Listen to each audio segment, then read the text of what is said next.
This is the Harry Loomis Show. Welcome back to the Harry Loomis Show. Today is Monday, August 3rd, and yesterday on the Blues YouTube channel, they unveiled their 2026 Anatomy of the Draft video. They posted one of these in 2023. They posted one of these in 2024. They did not do one last year, at least one that I haven't seen, unless it's unlisted somewhere. But we got one this year, and those are one of my favorite videos every year to watch. If you've never watched them, they're really interesting. They really go into depth about the draft process and things that go on during the off season. And the Blues just do a really good job with any of those long form videos. If you've ever watched Life as a Blue, they're fantastic. If you haven't seen one, I recommend you checking it out, especially one of the Chris Pronger ones. Pierre Turgeon, Ken Hitchcock, all of them are really, really good. But there's never really been as much going on with the St. Louis Blues during one of the Anatomy of the Draft videos as there was this offseason this year. Not only the 3 first-round picks they had going into the week, but the Jordan Kyrou trade, working on the deal for Mason McTavish, the transition from Doug Armstrong to Alex Steen as the GM. Just a lot going on. So I'm gonna break down the video a little bit, kind of highlight some of the key things that I noticed, and we're just gonna talk about it. We learned some things about the process, some guys that the Blues were interested in, some decisions that they could have made, and just kind of what it means for the team going forward. So the video starts. The Blues always have a retreat about 2 weeks before the draft, in Niagara, Ontario. Which, by the way, that town looks beautiful. I've never been to Canada, but that looks like a really nice part of Canada to go check out. And it's all the big guys that you would expect. All Doug Armstrong is there, Alex Steen is there, all the scouts from North America to overseas, all their amateur and professional scouts are there. And it really just starts with them figuring out what guys they are going to expect to have in their range and kind of narrow down the decision. And it was interesting this year. Usually in the last two that I've seen, you don't really have that much debate, and it didn't exactly get contentious, but it was more of a disagreement than I've ever seen before between at least the director of scouting, Tony Feltrin, and Doug Armstrong. Armstrong was talking a lot about why is this guy rising, other than the fact that he had a big year and he had a growth spurt.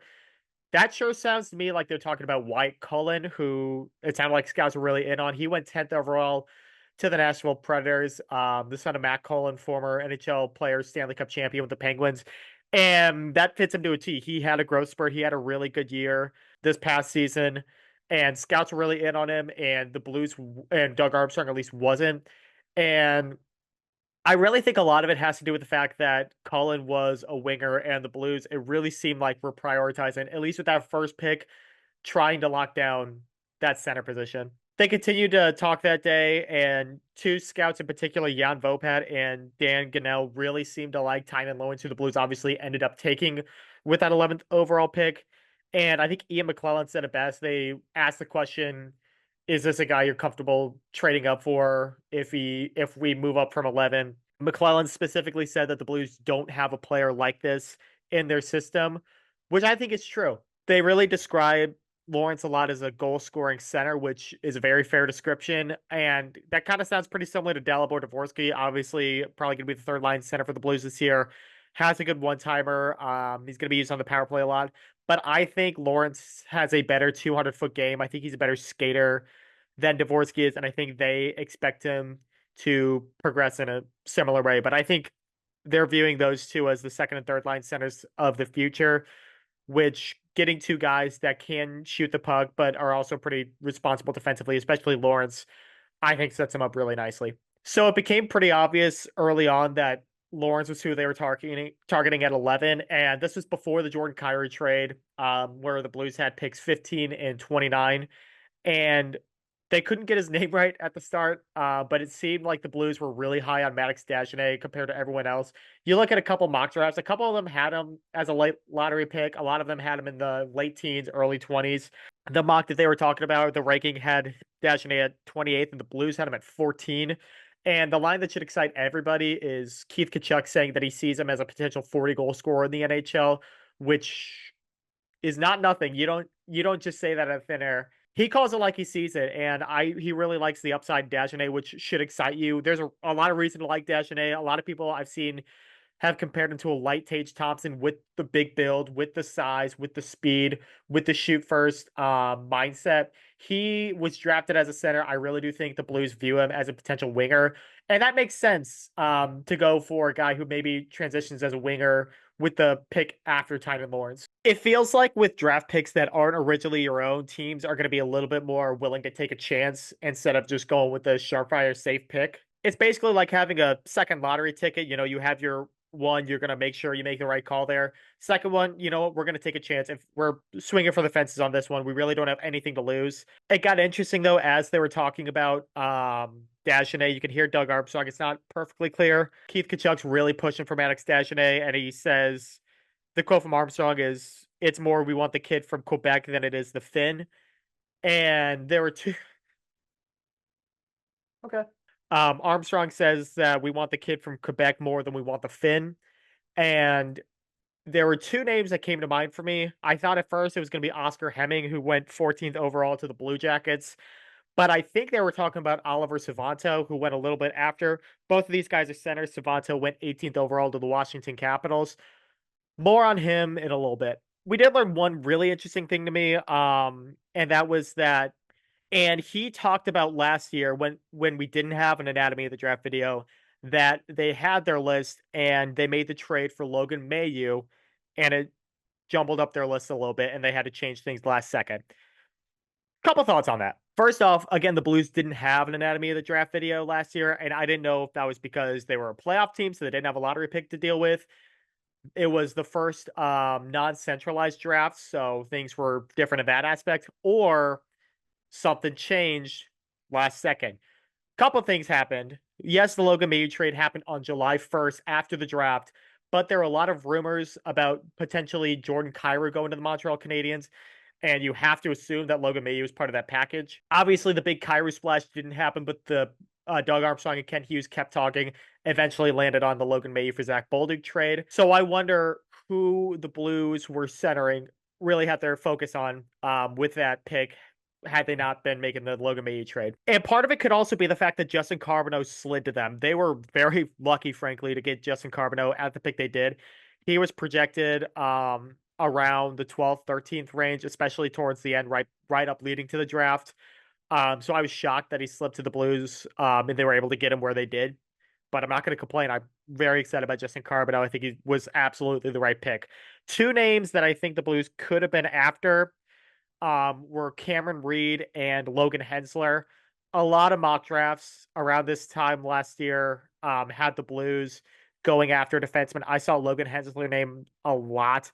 I really wasn't too excited about that. I thought the Blues needed more goal scoring, so I'm glad they ended up with Carbonneau.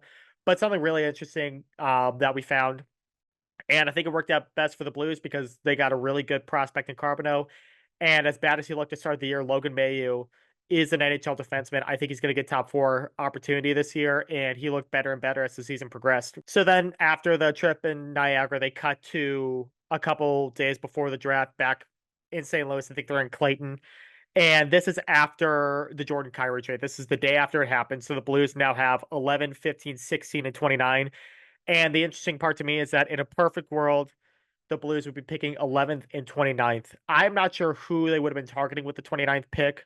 Obviously, Dagenet was in a lot of mocks down in the 28 area. They talk more about Tynan Lawrence, his USHL stats before he transferred to Boston University, and he was tearing it up. I think he had something like 10 goals in his first 13 games. Armstrong was comparing him a lot to Jaden Schwartz when the Blues drafted him in 2010, the numbers he was putting up in the USHL, and had he stayed there, what kind of cartoonish numbers would he have put up? And I forget who the scout was, but he referred to Tynan Lawrence, especially when he's hounding pucks as a heat-seeking missile, just relentless on the forecheck, relentless with this 200-foot game, which is definitely something you'll love to see. That's something you can teach, but when that's kind of your first instinct as an 18-year-old, you can only build upon that. I'm really excited. Everything I'm hearing about Tynan Lawrence, I really like. And now we get to page 2 of my notes. That was kind of it. There wasn't a ton going on the morning leading up to the draft. They had another meeting, but it was kind of just more locking in what they had already thought about. They were pretty much locked in that they were going to get Tynan Lawrence at 11. Like I said, the draft is now decentralized. They show the Blues war room in the locker room at Enterprise Center, and it was really interesting to see. Looking at some of the older videos with them at the arena, seems a little bit more uptight just because there's so many people there, so many people looking over your shoulder, so many other GMs maybe snooping on you, seeing what's going on. They seemed a lot more relaxed. They seemed a lot more comfortable, um, which helps if you're looking to wheel and deal. I did think it was funny that they showed the reaction to the Buffalo Sabres taking Daxon Rudolph at 4. Definitely a reach, in my opinion. I thought Chase Reed was going to be the pick there. But that point on, 4, 5, 6, pick 9, they showed all of them as a big run of defensemen. What I thought was interesting, though, that they didn't show pick 7 and 8. Pick 7 was Chase Reed going to the Kraken, and pick 8 was Vigo Bjork going to the Winnipeg Jets. My personal favorite player of the draft, I really wanted the Blues to move up to get him, but they weren't going to move up for a guy like Ivar Stenberg. Was never at least mentioned in the anatomy of the draft video. Who knows how close they were in reality. They were talking about potentially moving up to 9 and 10 to ensure that they were going to get Lawrence. Pick 9 ended up being Keaton Verhoff to the Sharks. Pick 10 ended up being Wyatt Cullen, as we mentioned, to the Predators. I still think even if they move it up to 9 to 10, they weren't going to get Wyatt Cullen. They were locked in on Lawrence at that point. That was pretty much confirmed because the Blues were having some phone calls with New Jersey talking about potentially moving back to 12. It was going to be picks 15 and 29 for picks 12 and 35. They talked about that a little bit after the Tynan Lawrence pick. And back to the Finn that we were talking about, Army looks around the room and says, "Is there anyone we're willing to move up for?" Someone said Savanto, Oliver Savanto. And the reason why I thought that was interesting is a tweet I saw earlier back in early June. It's from Alex Ferrario, 101 ESPN. It was when the Blues announced Mikko Koivu, the former captain for the Minnesota Wild, was joining the team as a European development consultant. Ferrario says, "Truly a tinfoil theory here. Does this connect the Blues to Oliver Savanto for this year's draft?" I didn't understand the correlation. It turns out that Koivu has been a coach in the league that Savanto has been playing in Finland. They thought there was a connection there. That's why I think his name was getting brought up as much as it was. Army ultimately decided that it wasn't worth it. He kept 15 and 29. He said he wanted to move 15 and 16 to improve the team. It turned out he only needed to move 15 and 19 to get Mason McTavish. Um, it was very interesting to hear that phone call. You might wonder, the Blues had back-to-back picks. Why did they move 15 when they could have moved 16? Well, the Ducks wanted to make sure they got their guy. They wanted Nikita Klepov at 15, and if they get 16, they could have still gotten him. But who knows? The Blues maybe make a trade with another team that's also interested in Klepov, and then the Ducks miss out and they lose Mason McTavish for the guy they didn't want. It made sense. It was really interesting to kind of see that whole situation play out. I think my biggest takeaway from this was in 2010, during the draft, the Blues traded for Yaroslav Halak. Obviously, was one of the big moves. They also traded 2009 first rounder David Rundblad to Ottawa for the pick that became Vladimir Tarasenko. And those moves, especially the Yaroslav Halak move, are credited to Doug Armstrong, even though he wasn't technically listed as the GM yet. He was still working under Larry Plow until a couple days later. That wasn't the case with this one. Alex Steen was obviously a factor there. His voice carried some weight, but making the calls, making the trades, having the final word, this was still 100% Doug Armstrong's team. He called the shots in this draft. Yes, he was on his way out of the GM role. Not yet. It was still his team. And again, obviously, you can only take so much from a video like this since it is the Blues putting it out. They're not going to post anything that makes them look bad. They're not going to really leak any info on any guys that they were too interested in if it led to any real contentious debates more than we saw with Armstrong and Feltrin. You're not going to force your hand by revealing too much of a team's opinion on a certain player that isn't with the organization.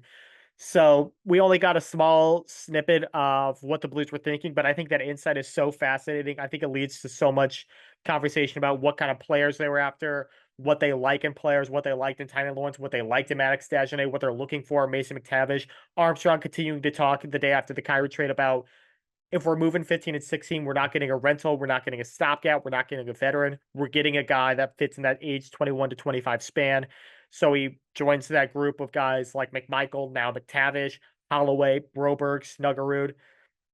They're really building around that young core to potentially become really dangerous in the next 3 to 5 years. And I think guys like Tynan Lawrence, I think guys like Maddox Dagenet, I think guys like Mason McTavish are beneficial in moving in that direction.